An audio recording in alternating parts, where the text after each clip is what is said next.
Ini adalah Tunku Abdul Rahman, Perdana Menteri Malaysia. Ia secara resmi mengumumkan berakhirnya pemerintahan kolonial Inggris di Malaysia. Namun, ada satu pertanyaan besar yang jarang dibahas secara jujur. Jika Malaysia sudah merdeka pada tahun 1957, mengapa Inggris masih memegang kekuasaan ekonominya hingga pada tahun 1980-an? Tapi sebelum kita ke puncak cerita, kita perlu memahami apa yang sebenarnya terjadi setelah 1957, dan apa yang berubah, dan apa yang tidak.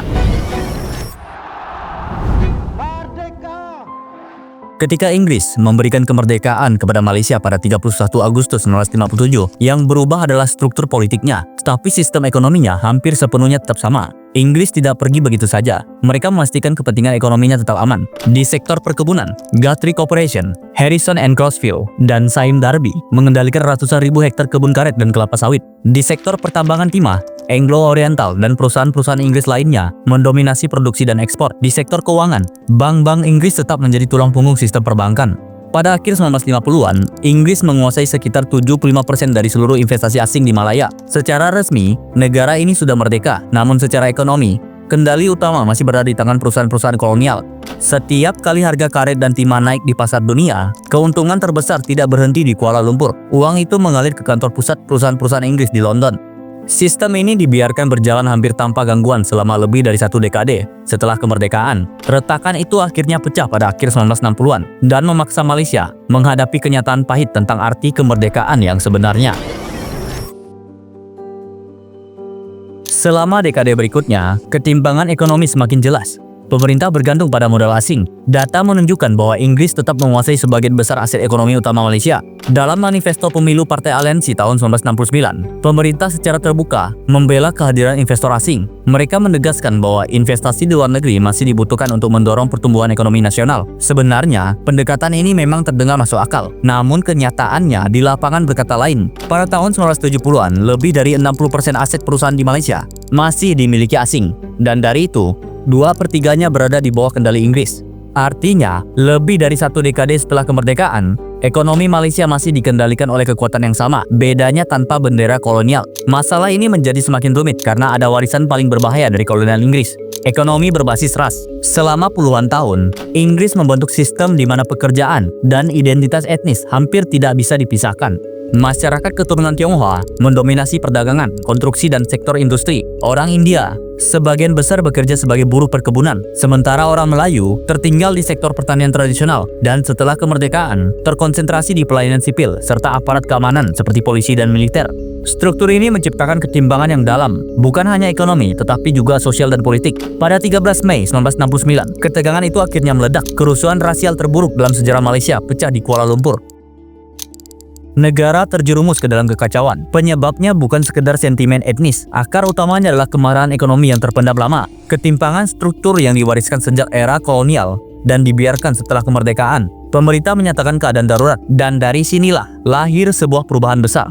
Pada tahun 1971, Malaysia meluncurkan dasar ekonomi baru, New Economic Policy. Ini adalah proyek rekayasa sosial dan ekonomi yang ambisius. Targetnya jelas dan berani. Pertama, menghapus hubungan langsung antara ras dan fungsi ekonomi, bahwa Melayu harus selalu miskin dan non-Melayu harus selalu kaya. Kedua, mengurangi kepemilikan asing dari sekitar 60% menjadi hanya 30% dalam waktu 2 dekade. NEP adalah pengakuan resmi bahwa kemerdekaan tahun 1957 gagal menciptakan keadilan ekonomi. Ini adalah deklarasi perang kedua Malaysia terhadap kolonialisme Inggris. Negara kini tidak lagi bersikap pasif. Pemerintah langsung turun tangan, bukan hanya sebagai regulator, tetapi sebagai aktor utama yang ingin merebut kembali kendali ekonomi nasional. Namun kebijakan seambius apapun, tetaplah dokumen di atas kertas. Musuh sebenarnya adalah perusahaan-perusahaan asing yang sudah terlalu besar, terlalu kuat, dan terlalu berakar sejak abad ke-19. Dan untuk menentang mereka, Malaysia membutuhkan strategi yang sama cerdiknya dengan para penjajah dulu. Disinilah cerita ini berbelok tajam.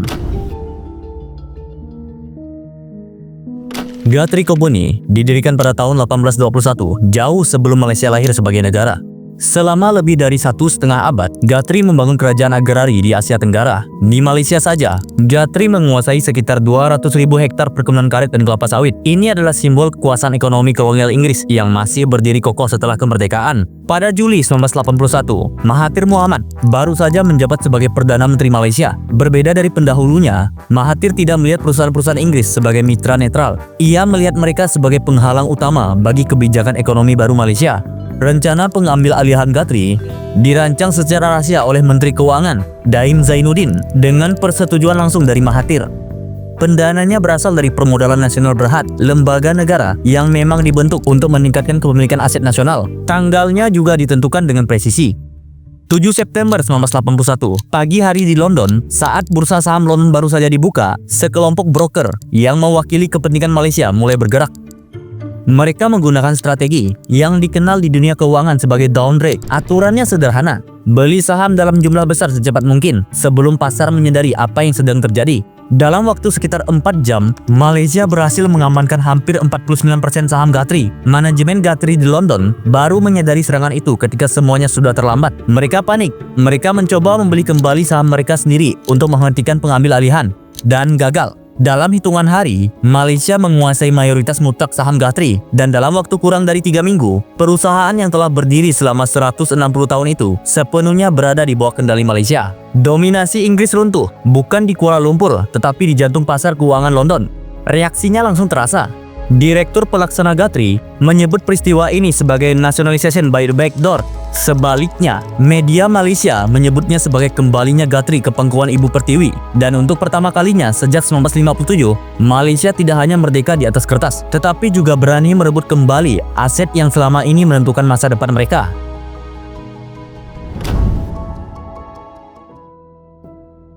Jadi, apa jawaban dari pertanyaan besar kita? Selama 24 tahun, negara ini masih terikat pada sistem kolonial lama hingga krisis 1969 memaksa perubahan dan kebijakan ekonomi baru mengubah arah negara. Puncaknya datang pada 1981 ketika Malaysia merebut kembali Guthrie di bursa saham London, bukan dengan kekerasan, tetapi dengan aturan pasar yang sama yang dulu menguntungkan penjajah. Kisah ini menunjukkan satu hal, tanpa kedaulatan ekonomi, kemerdekaan hanya bersifat simbolis.